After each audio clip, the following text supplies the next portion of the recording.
of our outstanding organization, Women in Blue.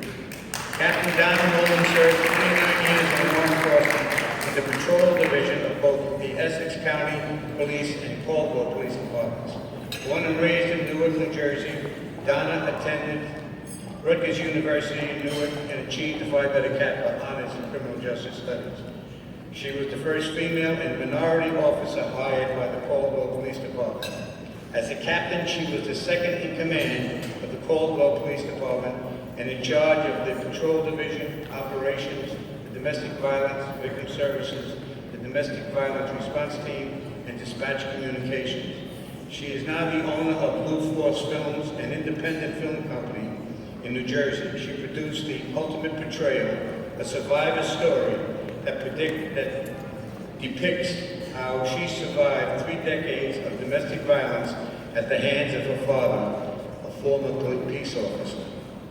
Also, she is the creator and host of 2 talk radio shows, Tough Justice and The Jersey Beat. It gives me great pleasure to present Captain Donna Roman of the NPDF as the NPDF's Woman of the Year for 2016.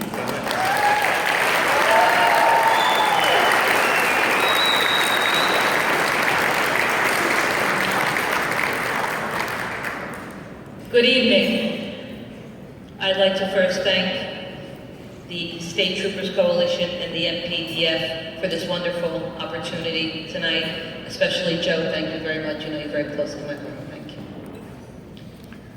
I'd also like to say, Mr. Lobianco, I idolized your acting for many years, and it's just a pleasure to be an awardee within your company. And also congratulations to all the awardees here tonight. I had a great career, a career that was filled with collaborating with many organizations, helping lots of people and saving many lives.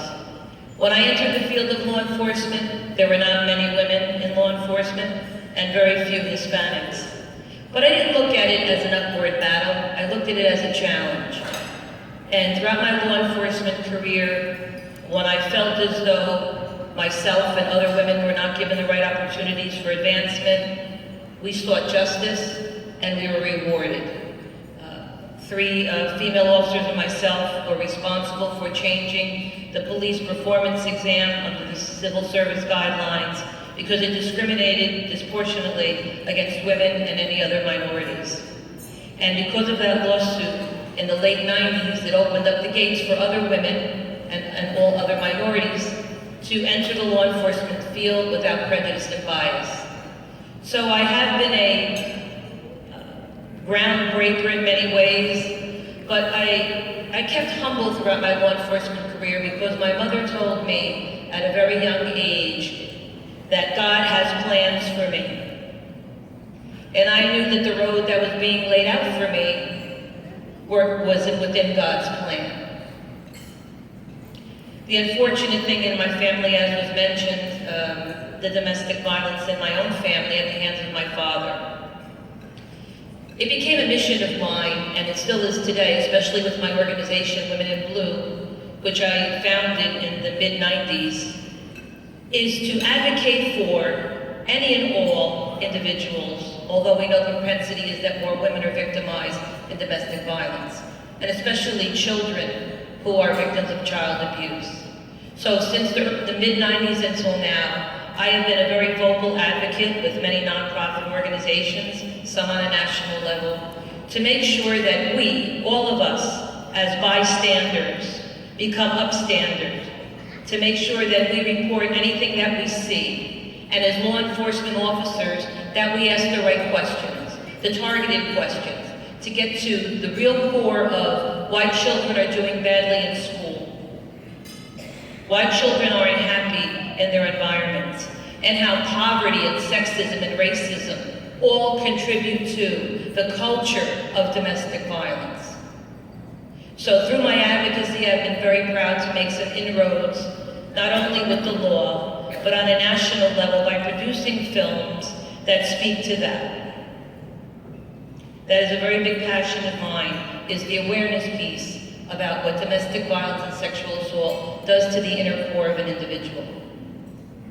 Some of the other stories that I've told are about the police officers, the good guys, how we're not portrayed fairly today, especially, how there's a war on police that's so unfair. And in telling those stories and bringing that awareness, what we do as one, as was mentioned in the poem, as one, law enforcement and community coming together as one to do good, to make good things happen. As we all know, and for all the law enforcement officers in the room today, that put on the badge, put on the vest, go to work every day to do common good for all. That risk their lives by the mere fact that they are in a uniform, they are the targets. And it's unfair. So in retirement, although I'd like to say in my second career, this is where my passion continues. And I feel it's so extremely important for law enforcement officers to collaborate with other law enforcement agencies, not only within their own community and state, but on a national level.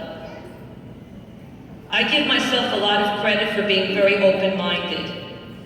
My mother told me we're all on this earth to be there for each other and not prejudice or bias anyone just because of the color of their skin or where they've come from or where they're situated in life.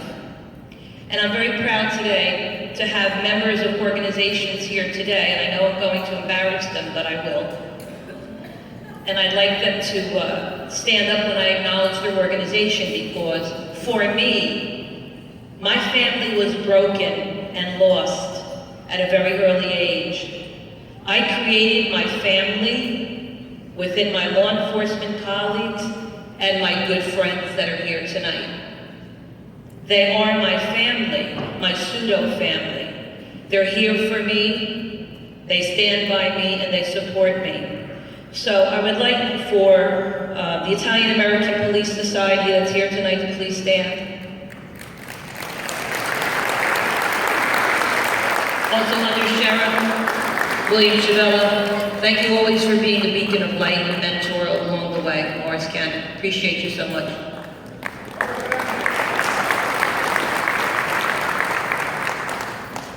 The Hispanic American Law Enforcement Association, Aaliyah.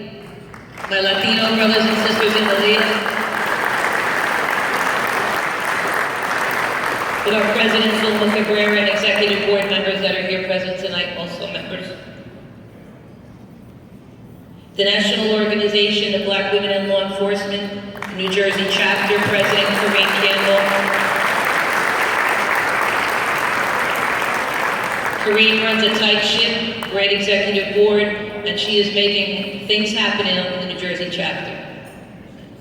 The New Jersey Women in Law Enforcement, our President Jacqueline Seeley, and our board members here tonight.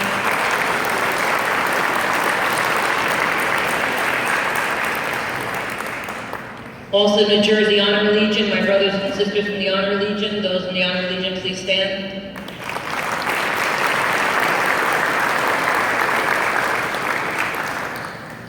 Of course, Chief Chimento, Chiro Chimento, and his lovely wife, Mary Ann Santoro Chimento.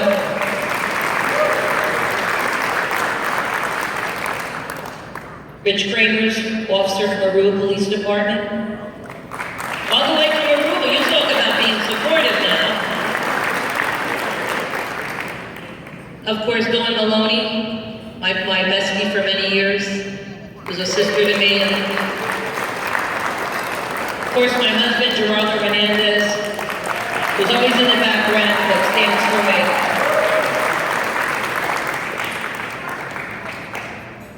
And one of our wounded officers, who took 2 rounds in his stomach while effectuating a warrant in Newark, New Jersey, was also a big part of the Cop Shot the Aftermath series that we're getting the word out there. My brother, Detective Kennedy Murray from the Essex County Sheriff.